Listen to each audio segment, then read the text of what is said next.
Hello everyone, welcome to back my channel. I hope everyone is having a wonderful day. Before starting the video, please go ahead and hit the subscribe button and give this video a thumbs up. The bold and the beautiful recap is finally in for Monday, June 23, 2025. In today's episode, Will Spencer Crew Morrow suggests going undercover. Meanwhile, Nick Marone, Jack Wagner spies as Taylor Hayes, Rebecca Budig proposes to Ridge. Forrester Torsten K. Will and Electra Forrester Linnea Grace sit down with John Finnegan, Tanner Novlin and Steffi Forrester Finnegan, Jacqueline McInnes Wood. At the Cliff House, Shin wants to keep Electra in the loop regarding the kids since she's watching Hayes Forrester Finnegan Brian David Garlic so much. Electra chimes in that Will has been helping out, too. Will asks about the rad little origami thing on the table. Hayes didn't make that, he got it at school, Steffi explains. Electra has made sure she's on the approved pickup list. Finn says there will be extra security at the Cliff House. Will says Luna Nozawa Lisa Yamada is nobody to fool around with. Finn vows to protect his wife from his daughter. Will and Electra totally understand. Steffi warns Luna is unpredictable. Deputy Chief Bradley Baker Dan Martin stops by. Unfortunately, Baker says there is nothing the department can do. They have no proof that she's committed any new crimes. Finn wonders if they could get Luna back in prison by proving she intends to hurt Steffi. Baker says it has to be a credible enough threat. Steffi thinks Luna is too smart for that. Will gets Luna's text as they are all discussing her with Baker. Will has an idea as he stares at Luna's text. Will says Luna just texted. Finn is shocked he still talks to her. Will explains that he usually ignores her, but Electra wants to know what she said this time. Luna just sent a selfie of herself. Steffi's jaw drops as Electra says Luna has been after Will for a while now. Will tells them that Electra convinced him not to block Luna, that way they know what she is thinking. Will suggests he reach out to Luna to set a trap. Electra thinks it will work because Luna is obsessed with Will. He wants Baker to wire him. Baker will see if they can get a warrant. Will sends Luna a text wanting to see her in person. He broke up with Electra. Will looks at his girlfriend and she gives her nod of approval. At Luna's apartment, she sits at the kitchen table. Why don't my apartments look as nice as hers when I'm jobless? Moving on, she stares at Finn's photo. Someone knocks. Luna cautiously looks through the peephole. It's Sheila Carter Sharp Kimberlyn Brown. Luna happily embraces her grandmother. Luna is eager to reconnect with her grandma. However, Sheila is there to help Luna pack. Luna insists she's not some stalker. Doesn't she believe in her anymore? Luna claims she's not a danger to anyone anymore. Sheila asks, what about yourself? Luna says she just needs her family and they are all turning their backs on her because of Steffi. Sheila claims she has unconditional love for her. Even though they can't be together, Luna says she's changed. Then does she understand what Sheila is saying? The younger woman says that she's trying. Sheila loves Finn enough to keep her distance, and Luna needs to do the same. Luna gushes about Will. He's so hot, Grandma. Luna sends him a text. Sheila is concerned about Luna still fixating on Will. Sheila picks up an origami piece, one that looks very similar to the one in Hayes' living room. Luna admits she made it but wants to change the subject. Luna suggests she could let Finn go if she had something to look forward to, like Will. Luna gets Will's text. She tells Sheila what Will said. Luna is thrilled but Sheila seems concerned. Luna texts back with her address. Steffi can't believe this. Baker is getting a surveillance team over there. They need to fit Will for a wire while they wait for the warrant. At Forrester Creations, Katie Logan, Heather, Tom and Brooke Logan, Catherine Kelly Lang are talking shop.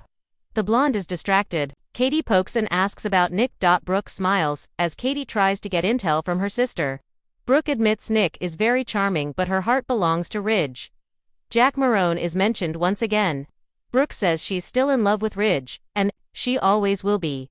They talk about Ridge and the takeover. Brooke makes excuses for Ridge jumping back to Taylor before even having a conversation with her. Katie is in disbelief. Brooke explains that FC is his life. Katie asks about his loyalty to Brooke. The blonde claims Ridge loves her. She can see it in his eyes. The blonde says that Ridge is staying with Taylor out of duty, not love. Katie says if he's staying with Taylor, then it doesn't really matter the reason why. But Brooke can't just turn her feelings off. Ridge always comes back. Katie knows she wants Ridge back. As Katie's voice trails off mid-sentence, Brooke is full of hope. Deacon Sharp Sean Kanan gets Tridge a table at Ildred. Deacon is glad Hope Logan Anika Noel is back at FC. If she weren't, they wouldn't have gotten a table. When Deacon leaves, Ridge wants to know why they have to eat lunch there. Because it's close to the office, Taylor says. Taylor wants to talk but Ridge wants wine. As a server escorts Jack to a table, he hides the minute he hears Taylor's voice.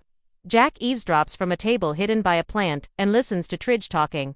Taylor brings up Ridge's jealousy over Brooke and Nick. Taylor wants to talk about the future. Ridge is okay with making plans, but it's been busy at work. Taylor wants to talk about commitment. If Ridge is really committed to her, then that means a lasting future. Taylor gives a long speech until she finally gets to the point. I see us together for the rest of our lives. As husband and wife. Ridge Forrester, will you marry me? Nick chuckles from afar as Ridge gives Taylor an awkward look. The curtain rose on Monday's episode of The Bold and the Beautiful with a quiet morning haze settling over Los Angeles. But there was nothing peaceful about the drama brewing within the walls of Forrester Creations and the cliffside homes of Malibu. Love, secrets, and shocking moves exploded across the screen, especially as Will Spencer proved he was far more than just a college kid home for the summer. At Bill Spencer's mansion, the younger Spencer heir was dressed sharper than usual, already sipping coffee like a seasoned executive. Katie entered, impressed by her son's maturity but also suspicious of his early morning ambition. You're up before 9 a.m. and not glued to your phone, Katie remarked, pouring herself coffee. Should I be worried? Will flashed his trademark Spencer smirk, a mix of charm and cunning. Just trying to impress Dad. He wants me to get more involved at Forrester. Learn the ropes. Intern, you know, infiltrate and conquer. Katie gave him a side eye. Interns don't talk like that, Will. But the truth was even more startling. Behind closed doors the night before, Bill had given Will a mission. Find out what really happened with Luna, why Steffi's been panicking, and whether Finn's loyalty is truly with the Forresters. Bill was convinced something was off, and when Bill Spencer suspected treachery, he sent in his best operative. This time, his own son. Don't forget, Bill warned over a late night scotch the previous evening. In a flashback, this is about protecting family. Luna could ruin everything. Will wasn't just an intern, he was going undercover. Scene 2. Forrester Creations, Taylor's bold move. Meanwhile, at Forrester Creations, tension filled the air like the scent of expensive perfume and secrets. Taylor, Hayes swept into the executive suite with her signature grace and poise. Dressed in a sleek dove gray dress and carrying something in her eyes that hadn't been seen in a long time. Resolve. Brooke Logan turned from her conversation with Ridge, noticing Taylor's presence immediately. Taylor, she greeted coolly, didn't expect you today. I didn't expect to come here with this either, Taylor replied, her voice firm. Ridge raised an eyebrow. Come with what? Then came the bombshell. I'm done circling. I'm not going to let the Pastor Brooke dictate my future. Ridge, will you marry me? A collective gasp filled the room. Brooke blinked frozen, while Ridge chuckled awkwardly. Taylor, are you serious? I've never been more serious, Taylor replied. We've been dancing around each other for years. We know each other's flaws, and yet we always come back to this connection. I'm not asking for a fairy tale, I'm asking for us. Right here, right now. Brooke stepped forward. You can't be serious, Ridge. She's trying to trap you. Taylor shot her a look. Funny, I could say the same about you for the last 20 years.